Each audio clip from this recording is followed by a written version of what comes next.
కత్తి పట్టుకుని తిరిగేటోడివి రేపు ఏదో ఒక రోజు ఆ కత్తికే బలైపోతే నిన్ను ప్రేమించినందుకు నా పరిస్థితి ఏంటి? ఇంట్లో మీ అమ్మనే బాగా చూసుకో, రేపు నన్ను ఎలా చూసుకుంటావు శివ?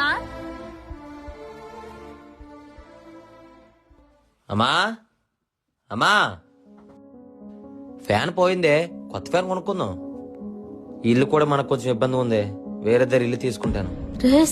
ఈ రోజు నుంచి గొడవలకు కూడా వెళ్ళమ్మా, రేపు నుంచి ఏదో పని చూసుకుంటాను. నీకు ఇంకా నమ్మకం కుదరట్లేదు కదా? నీ మీద ఎట్టు ఇక్కడి నుంచి కత్తే పట్టుకోను.